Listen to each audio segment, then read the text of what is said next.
So, Mariette, what role do friendships play in your life?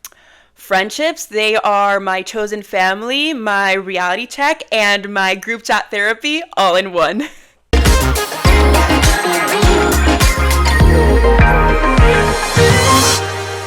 Hi guys, and welcome to Adult by Default. Eva, how are we doing today? I'm doing very well. How are you? I'm doing great. Episode 3, so super excited. Yep, episode 3. It's so nice that we finally made it here and we're on the couch talking together, Woo-hoo! spending High time five. together. And that leads me to our topic, a little segue for today. Yes. Friendships. Friendships, yes. Friendships, guys, they're so important. So I need to update you all on what happened to me this past weekend. So, Please tell them. yes, so this past weekend, I had a very wholesome brunch with some friends. I wanted to catch up, and we go to brunch, and I order a salad. Should have ordered the burger. You know, I had a burger the day before, so I was like, I'm just gonna order the salad today. So I ordered a salad, and here's the thing. I talk and I eat, and that is a horrible combination, which my dentist said, Maria, you cannot do that. You know, forks are so dangerous, you wouldn't even know. So I am eating my salad, and I put my fork in my mouth, and I'm eating, and suddenly I hear, so I chipped one of my tooth. It's not noticeable at all. Like, I went to the dentist, the guys were making fun of me, like, Maria, we can't notice it. But at the moment, I was like, this cannot be happening to me. So my friend is like, Maria, are you okay? And I'm like, nah, I think I just chipped a teeth. And she's like, Maria, you can't even see it. I'm like, no, let me go to the bathroom. So I go to the bathroom. It's not that bad. I'm like, whatever. It's also Sunday. What can you do on a Sunday? Like, dentist is closed.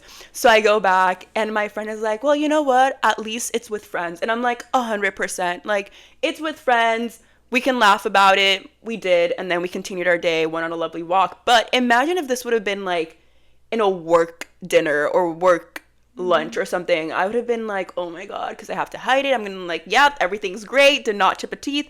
And so, yeah, that was that. But all to say that it's great when you have friends and, you know, you have a funny story. My other friend was like, oh, now you look like Jack Hughes. And I'm like, look, Jack Hughes is an American hero, and I'm over here chipping my tooth on a fork eating a salad. But No, but it's yeah. good. Yeah. And, you know, that's a perfect example of why friendships are important. Yeah. You 100%. had them during the whole time, and yeah, it's good that you weren't like at work or anything. No. So you had your friends with you. Yeah. And that's so important for today's episode. Yes. So, Eva, I want to start out by asking you a question. So, what does your ideal friendship look like today, and how has that evolved through your life? My ideal friendship today involves communication both ways. I think that's really important because as you get into adulthood, you have less time, less structured time, like with people to make friends. You're not seeing people at class. Maybe you live on the other side of the country or the world. So the double communication both ways is super important. I think also just making time for calls or hanging out like you did with your brunch, or like I went to a birthday party a few weekends ago and that was super fun. Yeah. Just having that is really important. And an ideal friend is one who supports me and I support them. It's a two-way street. That is the moral of the story, is you both have to be there for each other, especially as an adult, because as you guys know, it is harder to make friends once you become an adult. Really? What? No I know, way. we're enlightening everyone today with our stories and our knowledge. So, Mariette, with all of that in mind, how have you made friends in your adult life?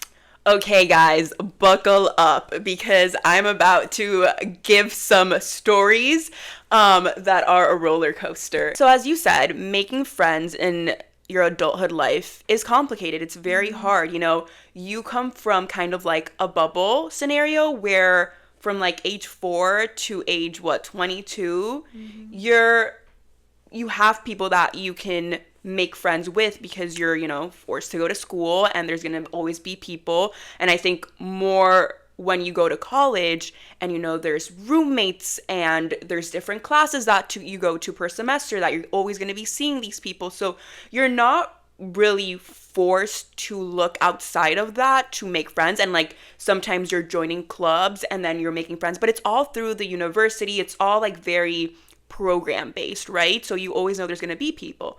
But then you get to adulthood and you're not taking classes anymore. Reality check. Reality check. Like you do start a job, which you think, okay, that's where I'm going to find, you know, people that I could be friends with. But every job is different. And I think I mentioned this in the first episode that we did. My first job, it wasn't like a cohort. It wasn't a lot of people my age that I could make friends with. So I like to think that my adulthood years really started when I moved to LA. So I always say like LA was my transition to real adulthood. I love that. Right? Because when I was doing my master's in DC, like I still was with people. Like I was doing my master's. Right. I had classmates. I had a job as well. And like people were like almost about my same age range, but it was different because I was still like, you know, going through that college experience.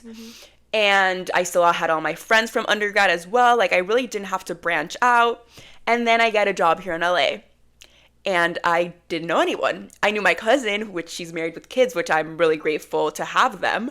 But like no one my age, like nothing of that sort. And so you're kind of forced to like do it all by yourself. Like you don't have like a friend who's like, oh, I have these other 5 friends. Do you want to come and like hang out with us? You have to figure that out by yourself. Yeah, it's harder. It's a lot harder. It's a lot harder. And so as fate would have it, I was home when I got this job offer.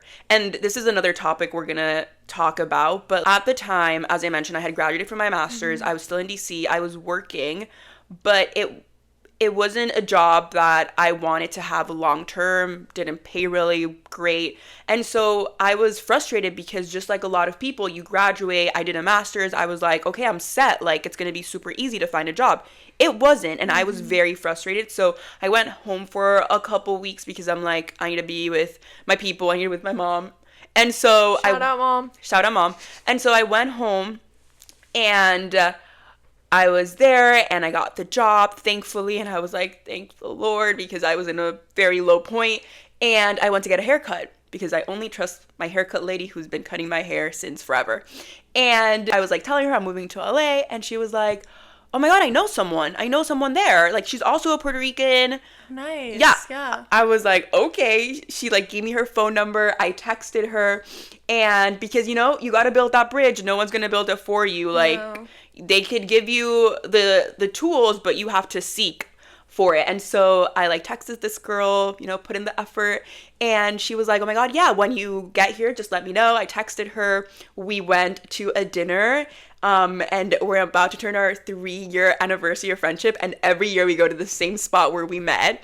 Oh, and that's so cute. Yeah, highly recommend. Do that. Yeah. So we went to dinner. It was so great. Look, I'm new in LA. I don't know distances. I don't know how far things are. And so we start talking, and she goes, yeah, I live in Glendale. Ooh. Guys, if you're from LA, Glendale's another state.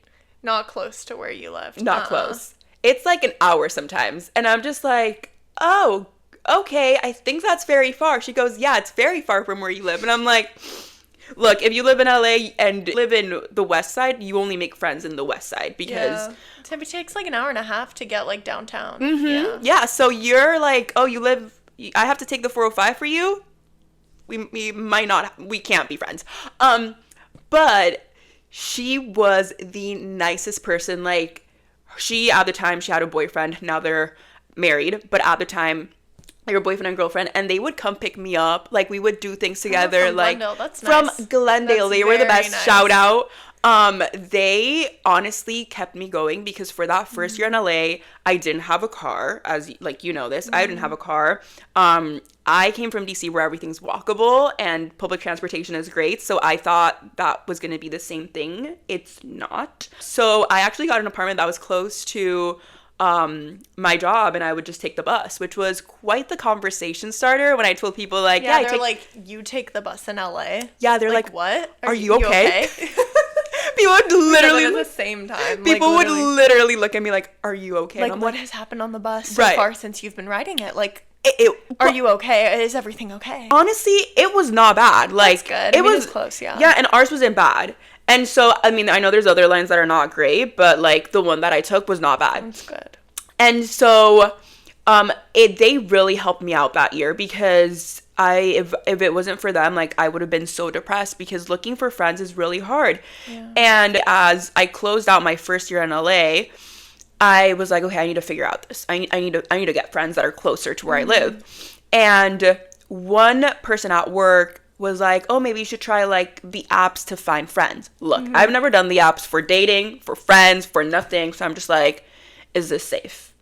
So I downloaded the app, didn't work out. I deleted the app. But because the profile like doesn't delete, this girl DM'd me on Instagram and was like, hey, I saw you in this app. Like if you're looking for friends, like I have my own app, like to meet other girls if you want to join. And I'm like, okay, this sounds good. Yeah. Maybe it's a catfish, but you know. But at least try it out, yeah. Right, you'll never know if you don't try it. So I went to an event, and then I went to a walk that they did in Santa Monica, and that's how I met two of my really close friends that lived really close by and did not have to take the 405. And then after a whole year here in LA, my office moved, and I was like, you know what? I've been here for a year. I think I'm going to stay. So I got a car, which changed everything, guys. Yeah, you kind of need one in LA. You need a car in LA, and that changed everything for me. And so that's how I started making friends that were closer to me. And then another friend of mine who we met at undergrad had just moved back, and I saw it, guys, I saw it on LinkedIn. She put it on LinkedIn being like, I'm doing my master's in USC, and I literally texted her. I'm like, hey, I saw your post on LinkedIn. Congrats. By the way, I also live in LA. Like, we should go get coffee. That's nice. You're putting yourself out there. You have to do, yeah. You have to put yourself out there because if you don't build that bridge, no one's going to build it for you. Definitely. And you really do have to make the effort to find people. Another thing I did, I was like, ooh, what's a hobby that I've always wanted to do? And this I did it more for myself because I needed something outside of work that gave me, you know, a personality. And I was like, ooh, I've always wanted to do tailoring. So I took a class there and I made some friends there as well. And then this one's a funny one. I went to Spain and I took a paella making class, and I made one of my really close friends there. Like, literally, we were there. I was talking to, like, a woman that was there with her daughter on, like, a graduation trip, and I'm like, yeah, I'm from LA. She's like, oh, my God, wait, there's this other girl that's also from LA. I'm like, oh, really? And so, like, she's like, yeah, she presented us, and then we started talking, and now we're super close. And that's the thing, like, you never know where you're gonna find friends. Like, literally, it could be in the other half of the planet, but it's just like you do have to put yourself out there, because it was one thing meeting in Barcelona and another thing like coming back. You have to text. If you don't text each other, that's not gonna happen, because it's a two-way thing. And so I texted her, I'm like, hey, I'm back, like, do you want to go out and get some food? And we did, and now we've kept the relationship growing. But it's those little things that you have to do to be able to gain those friends. And it's not easy, guys. I know how it is. Like, my first year, I was like, should I even stay here? Because I am not finding friends. I don't know how to do this. I don't know how to manage it. And it's hard. Like, you're lonely and you want people. And so my greatest advice is it takes time, just like everything, but just like a good meal that, you know, it's prepared very slowly. That's how it is with friends. Like, you have to take your time. Also, you don't want just anyone to be your friend. And I think that's something that we're going to talk about. But like, through the different experiences that you have as well, like, you know what type of friends you want, the quality that you want. So then you start being more selective with the friends that you want. It's not quantity, it's quality. Similar for me, a lot of my friends after I graduated college, they left the area. So it was just kind of mostly me. And then there were a few people who stayed, but it really is kind of, friendships take time, and looking for them, like, is really the only way that you can do it, because they're not going to come to you. So I've actually made friends just from people who I went to UCLA with, who I reconnected with. I made friends with, my coworkers. But it's all takes a lot of effort. And and then you meet a lot of great people at, like, I like to go to exercise classes and yoga classes and stuff, or like the local coffee shop. And you see a lot of people. You just kind of have to make the extra effort to talk to them, get their number, follow up with them. And I think for me, a big thing has been, like, my friends from college and high school, still maintaining contact with them has been great, and connecting with them. but it's hard when they're on the other side of the country. Yeah. Or up north, down south, like a lot of different places. It's just hard. Yeah. But it's doable. It is doable. Yeah. Like anything in life, it's effort. Yeah. And like to your point, right, you have friends from high school, college, we all become adults. We all have different schedules. It's hard to keep up. So like, what is one way that you keep up with these friends that, you know, they're not here with you? It's not like you're seeing them every day in class. Like, how do you maintain those relationships? The two-way street communication is really important. I think that what is easy to get into is kind of the usual adult routine where you wake up, you go to work, you come back, you cook dinner, you know, everyone, you guys know the usual You're things. working 9 to 5. Literally. Like, shout out. Thanks, Dolly Parton, call me. Literally. But yeah, having that schedule makes it really hard to do novel things. And I've heard things about just do one new thing per day. And that new thing can be going for a walk or anything, but a good thing is text a friend. Text someone who lives super far away from you. And then if they respond, get on the phone with them. FaceTime. Maybe if you're close, see if they can come visit you or if you can go visit them. But constantly putting in that effort, because I'm always thinking about my friends, but obviously sometimes I'm really tired. Yeah. Or sometimes maybe I'm feeling down, and it's really hard to even just get up the energy to call someone. And then sometimes you're worried like, oh, are they going to be mad that I haven't called in a while? Or, you know, how are they doing? I want to see what's going on with them, but oh, what if they're busy? So then you kind of get in your own head about it. So I think really just doing one new thing per day, and that can be with friendships too. One new text or one just like DM someone you might have met a few times and get to know them. But for friends who are not here, like physically, you can go see them. Yeah, I think I do a lot of phone calls, FaceTimes, catch up, and trying to schedule something regularly is really good, like once a week or once a month. Or back in COVID times, we would do the Netflix party. Did you ever do that? Oh my God, did I do those? Chat on those? I did Netflix party. So fun. I did exercise parties. Oh, I haven't done those. Wait, why don't we do those? We just literally FaceTimed each other and put our phone down, and we're like, everybody, put this YouTube fitness video and let's do it together. And then I did those YouTubes too. We would just, do exercise together through a YouTube video. Or like the 30-day like ab challenge or whatever. I've done any everything. Of those. We did cooking parties. We would just all cook. But yeah, like to your point, it is hard when you become an adult. Like, and we're all in different schedules. We're not seeing each other every day. And it's like, I've also gotten to the point that true friends understand that. Like, we're all going through that. And if you get pissed because I can't make time for you to, like, call you in this specific day, specific time, then, like, you're also not being a good friend, because it goes both ways. And you also know my crazy schedule and vice versa. However, do I have a calendar full of, okay, when's going to be our next call? Yes. Like, I have one friend, she does a really cool job, which I can't say what it is. And she's always like, okay, let's have the call this day. And I'm like, okay, perfect. And then it's like, oh wait, we have to move it. We'll move it. But it's like, we're always trying to see. And also all my friends, most of my friends that, you know, are college friends, high school friends, they're all on the East Coast. And so that makes it hard because of the hour difference. Yeah. And so, but we're like putting scheduled calls, and we're doing FaceTime. And we're doing all those little things. I have another friend, my roommate from my master's, which I love. Okay, I am a horrible texter, guys. Like, you can call me and I'll answer, because if you're calling me, I'm like, okay, there must be an emergency, so I'll answer.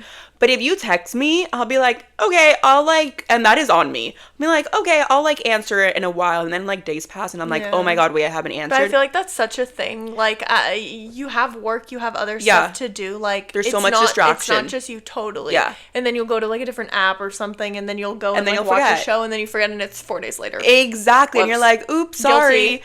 So it's worse when it's two people that are horrible texters. Oh, you're right, yeah. And so that's what happens. So like my roommate from my master's, she and I are both horrible texters, and we probably text, like, we have like a 7 months hiatus. I swear to God. Like, I'll send her like a mega update, and then we'll like go months, and then she'll send me a mega updates, and like she had a kid, so she'll like send me pictures of her kid. Oh, I remember you telling me about her. And so it's like that, and then we'll be like, we have to have a call, and then we'll have a call. But like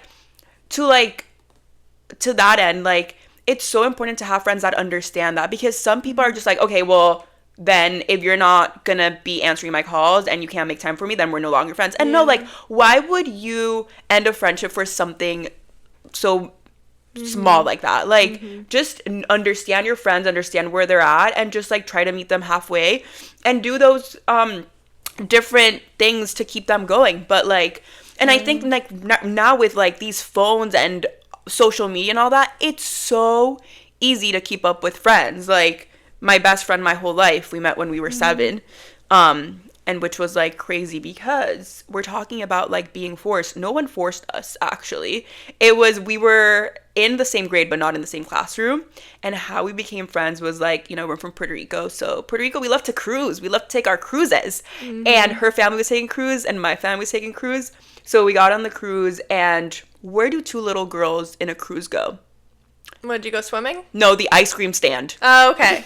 So we were literally, I love it. Yeah, but what flavor do you get? Oh my God, I love the mix of chocolate, vanilla, and a cone. It's my favorite. Okay. But you're not far from the truth, because when we saw each other in the line, we're like, oh, we have to like do something, because, you know, we go to the same school. So we went to our moms and we're like, let's do a play date on the cruise, and let's go to the pool and like the slides for little kids. Pool party. Yes. So cute.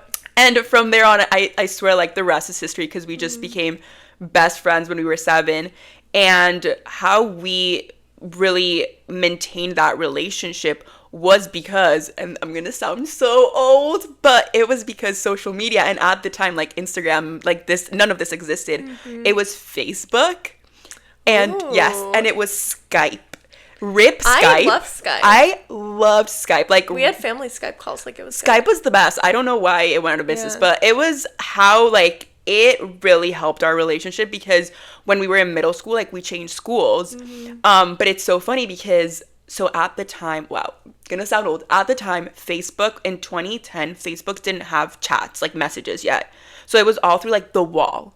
So I would be like, Fabiola, answer my Skype.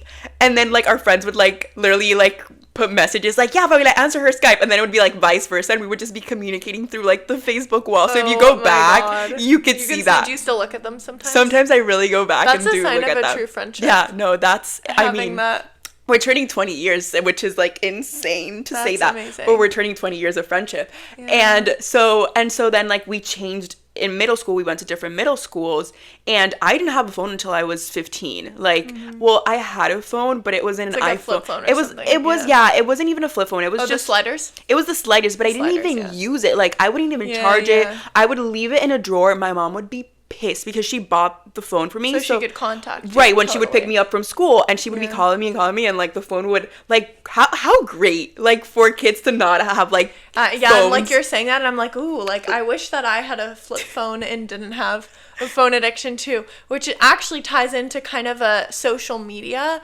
Like, how do you feel like social media has impacted friendships? Do you think it's been a good thing? Do you think it's been bad? I know there's a lot of online like ability to talk to your friends, to do a lot of things, communicate with people across the globe, but sometimes do you feel ever that you're missing out if like someone posts something, or if you see sometimes like on Instagram people having a ton of friends, like doing lots of things? What is your take on social media in friendships? I mean, I think it's a double sword. Just like a lot of things. I think it's been great, like as I was saying, like it really helped. It's helped a lot of my relationships, because if it wasn't for that, like I don't think I would keep a lot of relationships. Same with like if you have international friends, like it's easier to have social media to reach them. So I think it's been great in that end. Like it really has helped. In another end, like as you mentioned, like, yeah, social media, and in all types of ways, like social media presents a picture that sometimes is not the reality. But then you also have to like think like through your experiences that you've had. I think when you were in high school and in college, you wanted all the friends because that's what was cool. Like you had a lot of friends, you were cool.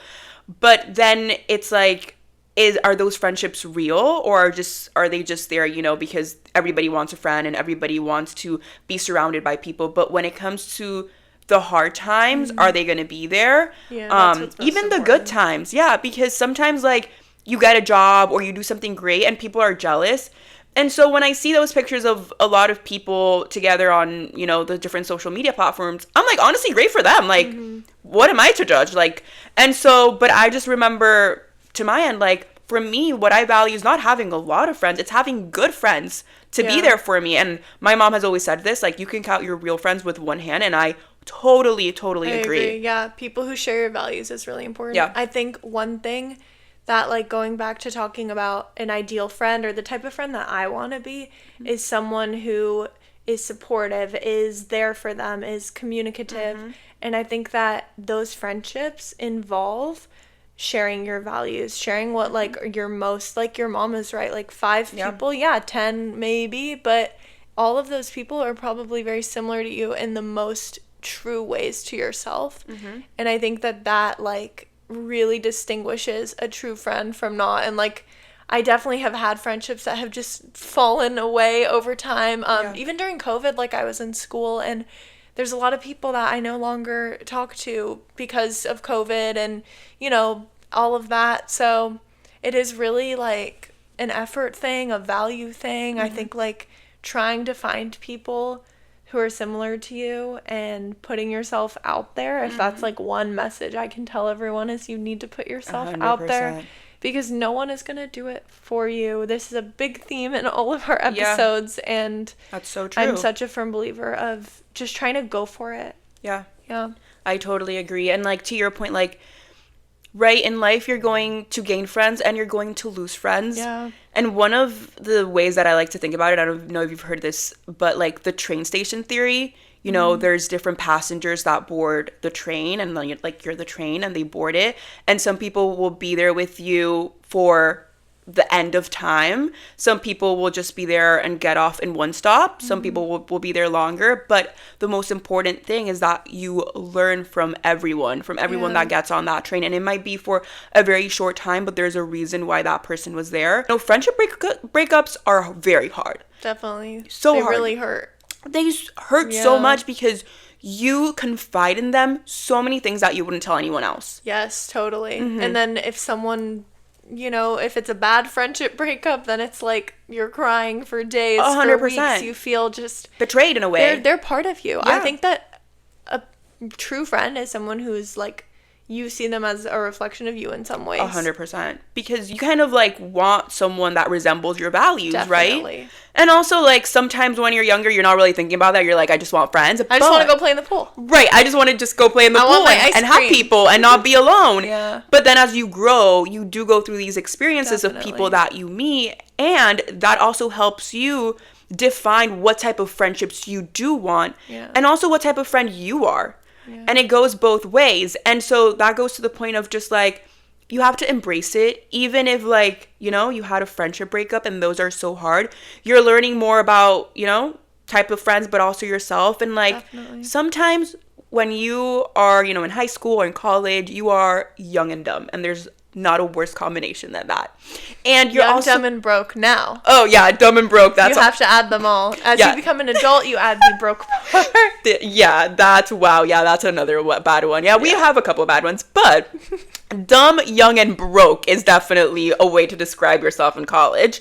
And you're also so stubborn in college. And whenever you have like friendship breakups or just like going through it with a friend, no one is going to be the bigger person, sadly, because you're like, no, I'm right. No, yeah. I'm right.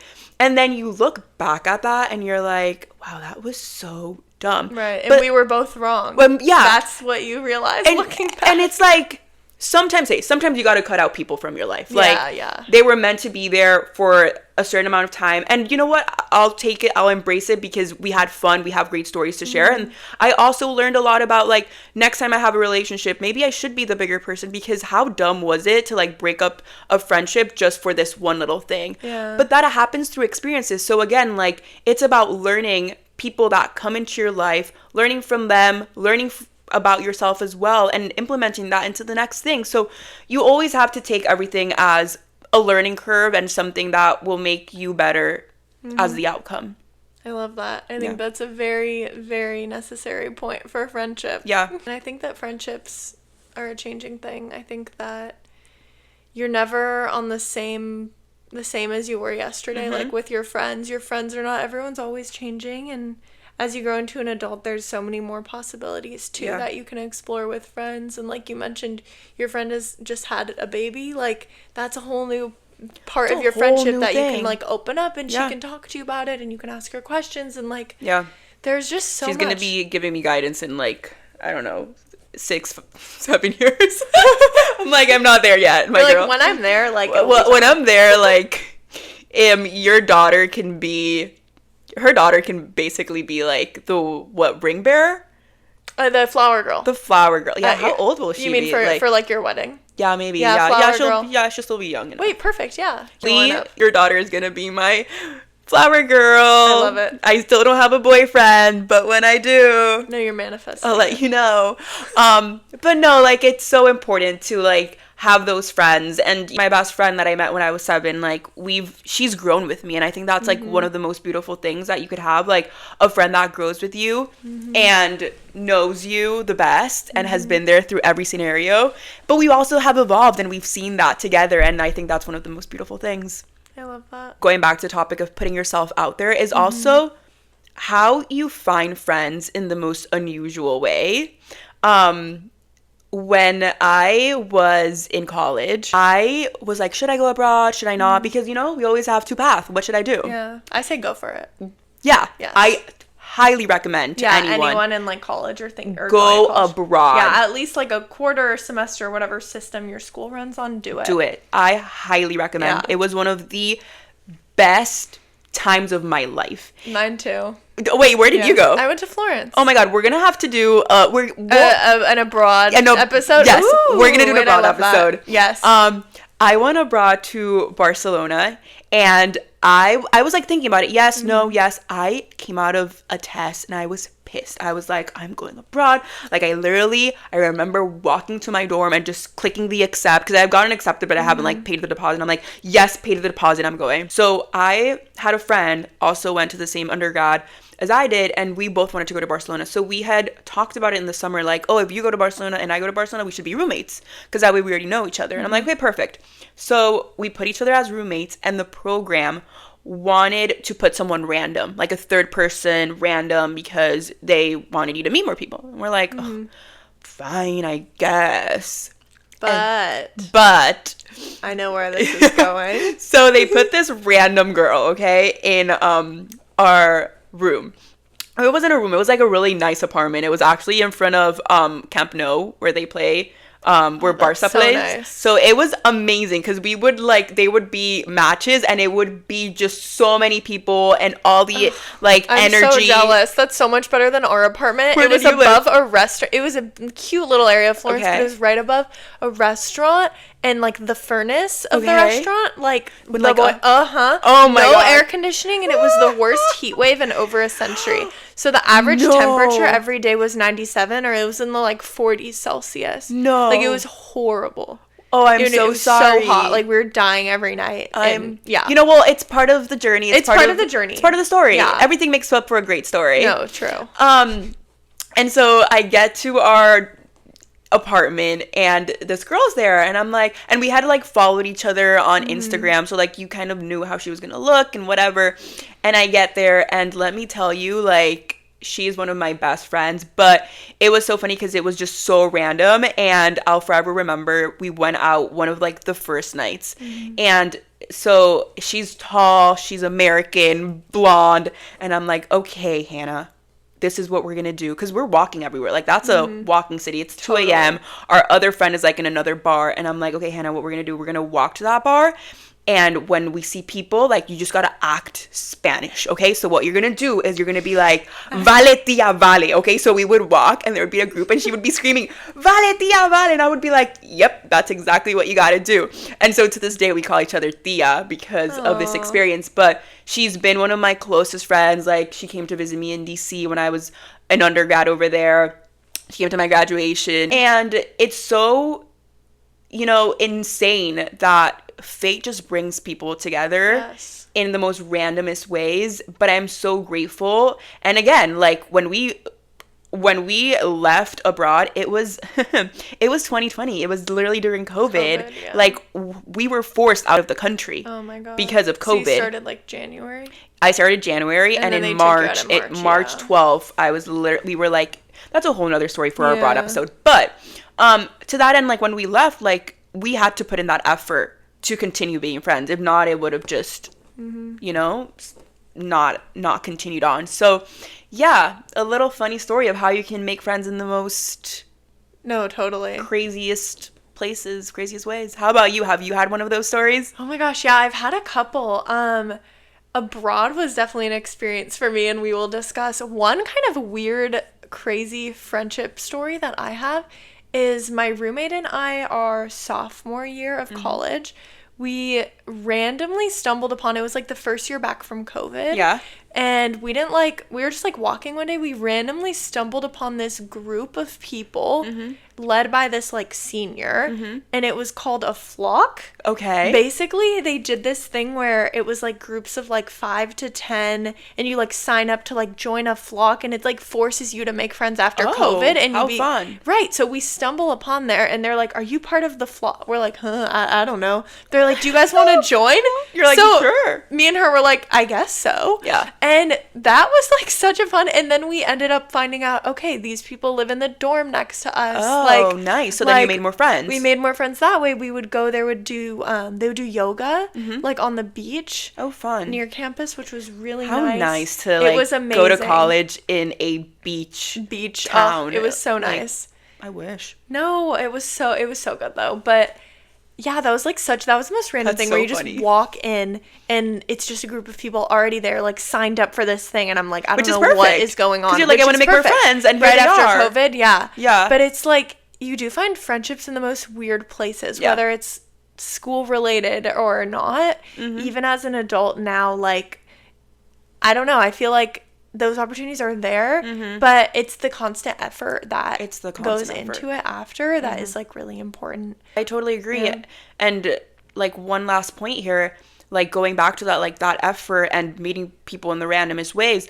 One of the things, and as I mentioned, like I met two of my close friends in an app, and while I was actually going to brunch this past weekend with my friends, one of them mentioned how she's actually being more intentional of making more friends, which is really hard when you're in, your 30s. And she signed up for this really cool app, which is like, it pairs you with people. Oh, interesting. Yeah, and it makes the event. So you go to these events that are already like, you don't have to lift a finger. You go and you meet people, and it's kind of like dating, but for friends. Ooh. And if you get along, great. If not, next. And also like after the events, like, it's also on you to like make plans with these people and do things outside. But it's just a great way to meet people. And like, people also, people don't want to be cringe. They're like, oh, why would I do that? Like, why would I do it? And I'm like, yeah. And goes to put yourself out there. Like, do the apps. Like, yeah, it doesn't matter if people perceive you as cringe or not. Like, it's all about what you think. Exactly. And it's what you want. Like, do you want to make friends? And it's funny because I'm saying this and I'm like against the apps for dating, but for friends, I'm all for it. Like, I'm so for it too. Like, we should join it. Yeah. And so put yourself out there is what the message is here. Like, put yourself out there, get on the apps if you want to make friends, but like, what do you want to do? Just like go for it. There's a lot of resources out there. You just have to find them. And I know it's hard, guys. I went through it. I was like, am I even going to make friends in this city? Like, am I going to have to move back? Like, I'm alone. I feel alone. But no, like, slowly but surely, you will get there. I agree. I think the message to listeners this week would be put yourself out there, would be to try, even when it's hard. And whether that's going on the apps, whether that's just attending like an open mic night or like a book signing or your local bookstore's opening or like coffee shop, or like anything else, any type of putting yourself out there is still putting yourself out there, and that's really important in adult life. And also just know you're not alone. Like, you're not alone. It feels like it sometimes, for sure. We're here. We are here. If anyone else is not, we're here. But we're here, honestly. Yeah, it definitely feels like, I would say the message is just to to try. Send one text to a friend that you haven't spoken to in a while. Yeah. Call one person. I'm going to do that. I'm going to take that advice. Yeah. Go on a walk. Try something new every single day. And I think you will start making more friends, feeling better. Like, it really is all about that. Yeah. So, with that, I guess. We're already done. No. But we will catch you next Thursday, because we know you're thirsty for more. Bye.